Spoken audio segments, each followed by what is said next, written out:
Ouais, j'avais envie d'une bouche automnale, mais je crois que ça me va pas trop. Mais de toute façon, on n'aura pas le choix parce que maintenant c'est figé sur mes lèvres et ça ne bougera plus.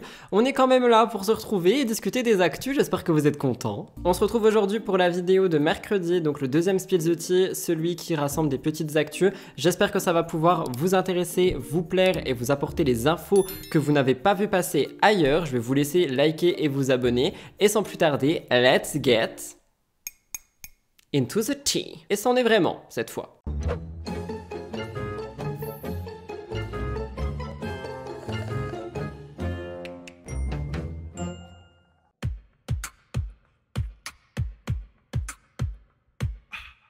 La première chose sur laquelle je voulais revenir est Amandine Pélissard. On commence avec ça aujourd'hui, principalement par rapport à la santé de sa fille Maëna.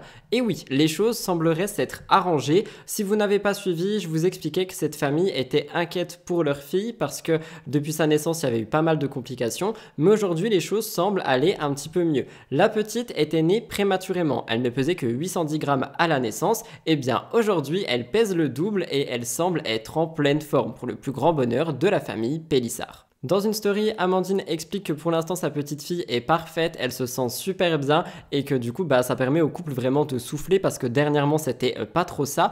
Beaucoup de gens risquent de ne pas comprendre ce que Amandine exprime parce que dans ses commentaires c'était pas forcément quelque chose qui était compris de tous, surtout parce que l'enfant est exposé encore une fois, mais c'est vrai que c'est quand même quelque chose qui est assez beau en fait à voir, de voir que une situation s'arrange, qu'un enfant va mieux, que la maladie s'en va. Donc je peux comprendre les personnes à qui ça dérange, le fait d'exposer l'enfant comme ça, etc. Et moi aussi ça me dérange en premier lieu, mais je reste encore trop humain dans le sens où on parle d'une bonne nouvelle et d'une santé qui va mieux, donc moi c'est ça que je mets en avant. Je termine avec Amandine par une petite anecdote qu'elle a donnée lors de son petit séjour à l'hôpital. Elle s'est rendue compte que sur un panneau il y avait une erreur d'orthographe, c'est quelque chose qu'elle a mis en avant sur son compte en disant que en gros elle pouvait donner des cours si jamais il y avait besoin de mieux savoir orthographier des mots, parce que là il me semble que on est en grève était écrit on est ET, en gros il manque une lettre et Amandine a mis ça en avant. Je l'ai noté pour réagir en disant que les erreurs arrivent à tout le monde, pas qu'aux candidats, mais que c'était fun quoi finalement de mettre aussi en avant ce genre de choses. Mais le point le plus important est vraiment la santé de la petite, elle s'est arrangée, vous me direz ce que vous en pensez. Toujours dans la catégorie grossesse, maman, future maman, Kim Glow est enceinte, ce n'est plus un secret pour personne. Elle partage tout sur ses réseaux sociaux, même si parfois ses abonnés ne sont pas vraiment ravis de ça, ils aimeraient bien qu'elle partage un peu moins, et surtout ils espèrent qu'elle ne partagera pas son bébé. Et c'est vrai que pour moi, entre partager une grossesse et partager un enfant, c'est différent, mais peut-être que l'enfant n'a pas envie de voir non plus toute la grossesse étalée sur les réseaux plus tard, donc on est vraiment sur des conflits qui sont assez compliqués à entretenir, à comprendre et à régler, parce que les enfants vont grandir et quand ils vont s'exprimer sur ce qui se passe, je sais pas s'ils seront vraiment d'accord avec tout ce qui s'est passé justement. Bref, on le sait aussi, Kim Glow surveille beaucoup son poids parce que c'est quelque chose qui lui tient à cœur. Elle veut garder la ligne, ce qu'elle entend par ligne, on va dire, et c'est quelque chose qui est assez mis en avant. Et c'est vrai que dernièrement, elle a pris la parole sur ça et ça a fait réagir. Avant, je tiens aussi à préciser autre chose, j'ai pas vu de gender reveal de la part de Kim Glow et je crois qu'elle avait dit qu'elle voulait pas faire de fête justement de gender reveal avec, comme je vous l'explique tout le temps, ces grandes mises en scène et tout ça. Et je crois qu'elle avait juste annoncé de manière assez simple le sexe de son bébé, et ça aussi c'est un autre point qu'on a discuté dimanche. Est-ce qu'on dit sexe ou genre pour un bébé? J'arrive pas vraiment à me positionner, mais j'avais déjà discuté avec des personnes qui m'avaient dit que vu que le bébé n'est pas conscient, on disait plus sexe que genre. Si jamais il y a des gens qui ont la réponse, mes commentaires sont ouverts. Mais bref, l'arrivée de la petite est un moment qui est attendu, donc les préparatifs de la chambre de l'enfant sont aussi en train de se faire. Et lors de ceci, Kim a pris la parole et a parlé de son poids. Et en fait, elle dit qu'elle a pris 8 kilos depuis le début de sa grossesse, que c'est quelque chose qui la contrarie et que malheureusement pour elle, en fait, ça serait dû au fait qu'elle est un petit peu plus sédentaire depuis qu'elle est enceinte et qu'elle fait moins d'activités sportives, etc.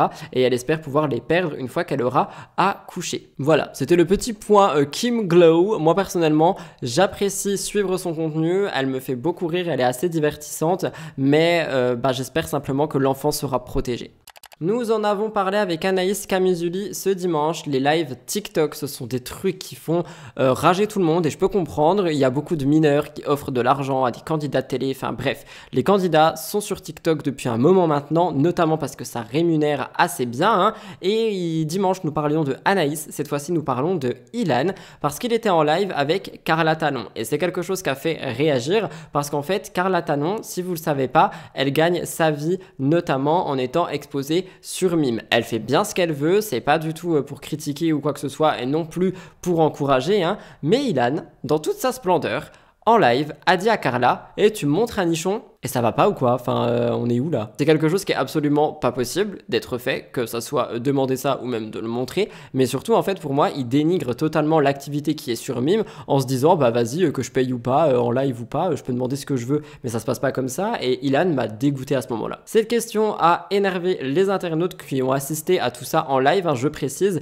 Mais Carla aussi a été assez surprise et énervée de sa demande. Et elle lui a dit, mais t'es malade toi ou quoi? T'es malade de me demander ça? Tu t'es vraiment dit, je vais demander à tout moment elle va le faire. Et moi je vous le dis, pour moi il va trop loin, il va beaucoup trop loin. Et en fait quand il réagit il dit qu'il sentait bien le moment et que pour lui il y voyait pas le mal et que ça allait passer crème. Mais non, enfin tu demandes pas ça et tu dénigres pas une personne et du coup j'ai envie de dire même un métier comme ça parce que c'est quoi pour lui? C'est des objets. Et dans les commentaires de ce live, hein, parce qu'on peut réagir au live, il y a eu pas mal de commentaires qui sont d'accord avec moi. On pouvait entendre le retour du charreau, il est sérieux lui, mais attends on parle bien de la même chose, il demande ça, comme si c'était du pain. Et franchement, Ilan m'a dégoûté. Je vous le dis, il m'a dégoûté à ce moment-là. Ouais. Je viens une petite semaine à Dubaï. Viens, la maison est très grande, regarde ma maison. Bah au pire, je viens une petite semaine à Dubaï. Et qui sait, peut-être que ce sera un peu plus, hein. Non mais, putain, mais... Ça me Tu me montres un saoule. nichon? Tu me montres un nichon? Mais t'es malade ou quoi, toi? Quoi? Mais t'es malade ou quoi, toi, me demander ça? Genre, tu te dis, vas-y, je vais demander à tout moment, elle fait quoi? Ouais, je l'ai senti bien, cette conversation, je l'ai... Bon, allez, pourquoi pas, autant demander, allez, hein. Ouais, je trouvais qu'il passait crème, non? Pas toi? Pas du tout. Ah ouais? Carla Moreau a fait un petit peu de bruit cette semaine, notamment parce qu'elle est au centre des rumeurs. 3 rumeurs la concernent, 2 qui sont à mon sens pas vraiment importantes et une qui l'est un petit peu plus. Les 2 premières concernent Maïsan et sa relation amoureuse. Donc on va commencer par la relation amoureuse. Carla n'en a pas et il y a beaucoup de gens qui du coup essayent de savoir pourquoi, est-ce que c'est vrai, avec qui, est-ce qu'elle discute, etc. Et Carla cesse jamais de dire dans ses questions-réponses qu'elle est célibataire et que pour le moment ce n'est pas le moment pour elle. Je vous l'avais déjà expliqué, mais effectivement elle vient de se séparer d'une longue histoire dans laquelle elle a morflé quand même si beaucoup de gens ne veulent pas l'entendre. Par conséquent, je pense pas qu'elle se remette en couple pour le moment et aller demander ça à quelqu'un toutes les 3 semaines, je pense que ça doit la saouler. Mais ce n'est pas tout, il y a aussi Maïsan qui a fait parler avec Carla dernièrement. On le sait, les deux étaient les plus grandes amies du monde et c'est vrai qu'on n'a pas eu trop de nouvelles de leur amitié dernièrement, depuis les quelques semaines, mois.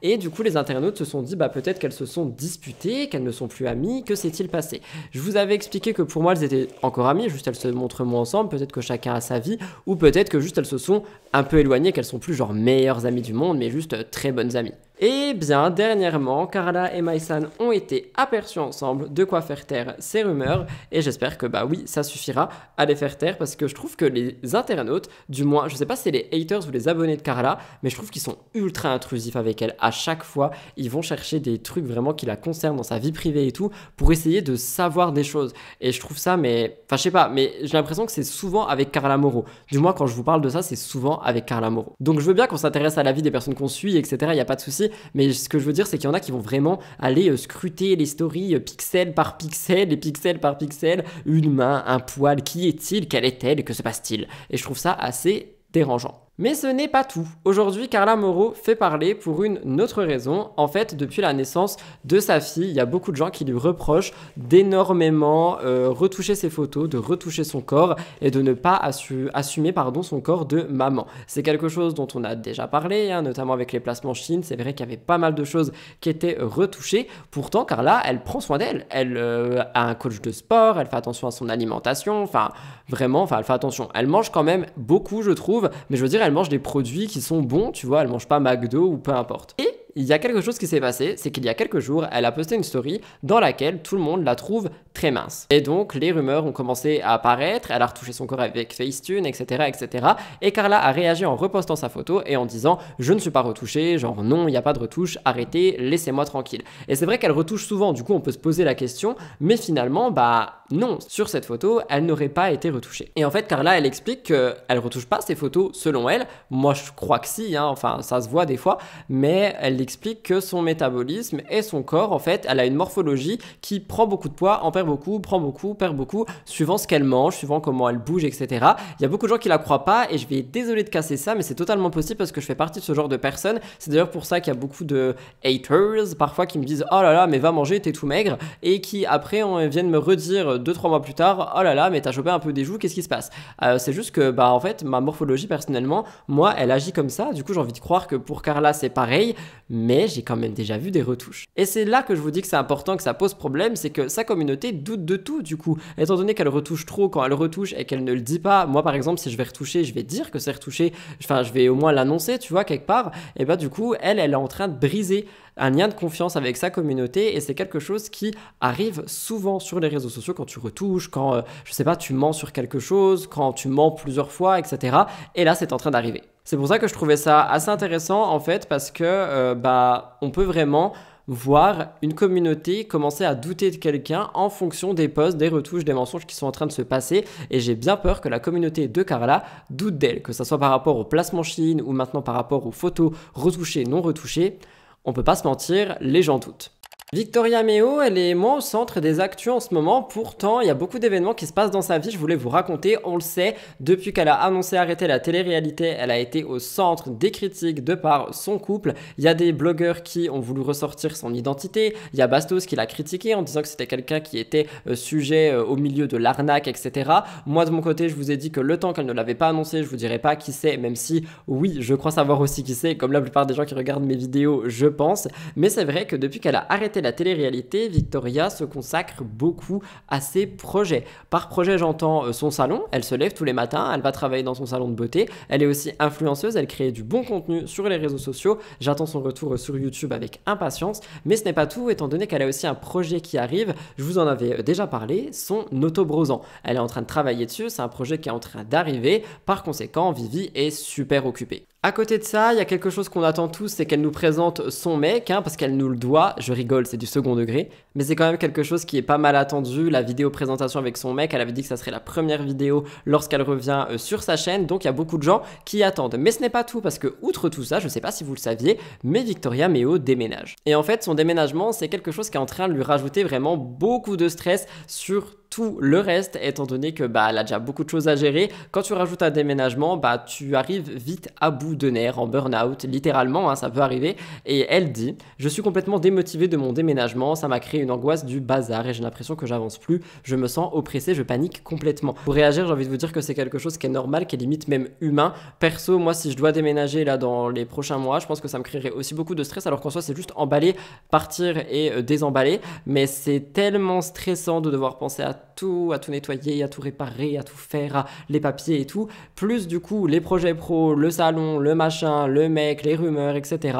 Je pense que Victoria en ce moment c'est assez compliqué pour elle et bah du coup je voulais lui envoyer un petit peu de soutien, si jamais vous avez envie de le faire aussi, n'hésitez pas de le faire dans les commentaires. On parle de Victoria, les Marseillais, j'ai envie de faire un accent, j'ai les droits, non? Je suis en train de perdre la tête, ça y est. Elle va tomber ma tête. Quoi qu'il en soit, vous me direz ce que vous en pensez. Dites-moi aussi si pour vous les déménagements ça vous stresse et s'il y a des gens qui sont en train de déménager pendant que ils me regardent ou peu importe. Courage à vous, plein de love, ça va bien se passer. Lors des derniers mois, on a eu une énorme vague de rupture dans le monde des candidats de télé-réalité, surtout chez les mamans. Julia Paredes, Martika, on parle de Martika. On en avait discuté dans plusieurs émissions, mais aujourd'hui j'ai envie de m'attarder sur elle parce qu'elle a pris la parole dernièrement, notamment avec la diffusion de Maman est célèbre, une émission qui met en avant les mamans et les enfants, hein. On les montre, on les exploite, on les médiatise, on adore. Désolé, en vrai faut que je prenne vraiment du recul par rapport à ça, mais depuis ce documentaire j'ai tellement de mal avec les enfants en ligne, vraiment. Bref, comme le rapportent les médias, Martika a partagé plusieurs années de sa vie avec Umberto Toretto et c'est un couple qui a donné naissance à 2 enfants et ils se sont mariés en 2021. Ils deviennent parents, ils s'entendent bien, mais malheureusement 2 ans après leur mariage, ils annoncent leur séparation. Une séparation qui était inattendue parce que les deux avaient l'air de bien s'entendre et surtout, Martika a beau montrer ses enfants, elle cachait bien sa vie privée. Martika a dit qu'elle n'était plus heureuse avec lui, que les deux n'étaient en fait plus sur la même longueur d'onde, qu'il n'y avait plus de bonheur, qu'ils s'entendent toujours très bien pour les enfants, mais que juste ça ne fonctionnait plus. Donc voilà, tout simplement c'était terminé. Umberto, lui, a toujours gardé le silence par rapport à ça et Martika avait expliqué, enfin elle avait pris la parole 2-3 fois en story pour parler de sa rupture, je vous en avais parlé, mais si vous l'avez aussi suivi depuis longtemps, Martika n'est pas quelqu'un qui va se laisser faire et c'est quelqu'un qui est assez cash, c'est quelqu'un qui est assez franche finalement et qui réagit aussi pas mal à chaud.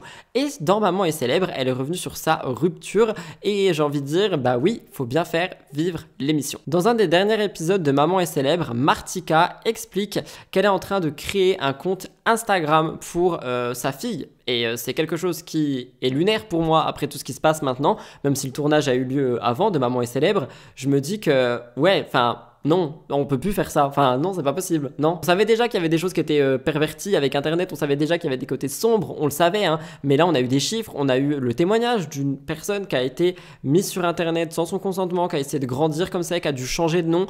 Donc non. Enfin, créer un compte Instagram pour ses enfants, pour moi, maintenant, ça devient vraiment problématique. Et non, je suis désolé, mais non. Bref, c'est pas le sujet. Je m'égare. Quoi qu'il en soit, ça a suscité pas mal d'émotions à la télé de la part de Martika parce qu'en fait, elle dit que c'est quelque chose qu'elle aurait aimé faire avec le père de son enfant, créer un compte Instagram pour sa fille. Et que, en fait, Umberto était un petit peu, selon Martika, du genre démoralisateur, enfin non pas démoralisateur, démotiveur, plutôt dévalorisant. Voilà, il dévalorisait Martika. Mais ça, elle va l'expliquer parce qu'en fait, elle explique qu'elle voit une sorte, je sais plus si c'est un psychothérapeute, non, c'est un hypnothérapeute pour l'aider un petit peu à aller mieux, à se retrouver avec elle-même, etc. Il y a beaucoup de candidates de télé qui sont rentrées dans la spiritualité, je trouve ça plutôt cool. Et en fait, c'est une séance qui l'a beaucoup remué, qu'on a vu dans Maman est célèbre. Elle dit, j'avais tellement d'idées que mon ex me disait de me concentrer sur un seul truc à la fois parce que sinon ça n'allait pas marcher, il me dévalorisait. Et c'est une phrase qui, par conséquent, est ultra méchante et froide envers Umberto.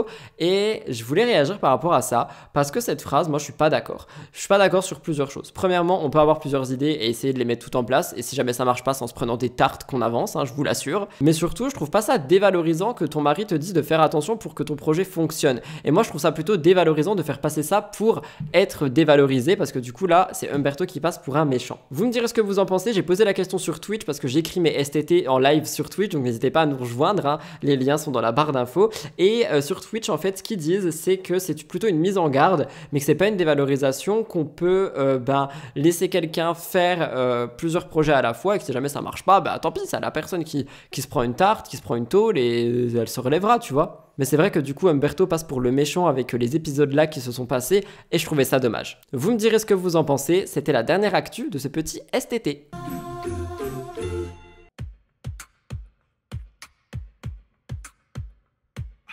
Voilà tout le monde pour votre deuxième vidéo de la semaine, le deuxième Spill the Tea qui revient un petit peu sur les actus qui selon moi n'ont pas vraiment leur place dans MTT ou encore moins dans la vidéo du lundi. Vous me direz ce que vous en avez pensé, s'il vous a plu, n'oubliez pas de liker, commenter et vous abonner, ça aide beaucoup pour le référencement, l'algorithme et pour me soutenir. Rejoignez-moi sur tous les réseaux sociaux, très actif sur Twitch en ce moment. En ce qui me concerne, je vous fais plein de gros bisous, je vous retrouve dès vendredi pour Pop the Tea et dimanche pour Mix the Tea. C'est que du love, merci pour votre fidélité et je vous embrasse. Bye guys!